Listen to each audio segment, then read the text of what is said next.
أعوذ بالله من الشيطان الرجيم.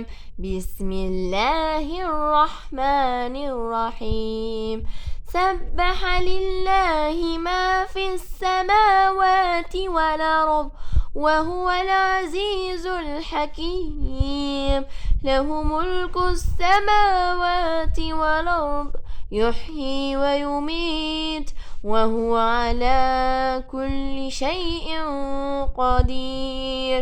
هو الأول والآخر والظاهر والباطن وهو بكل شيء عليم.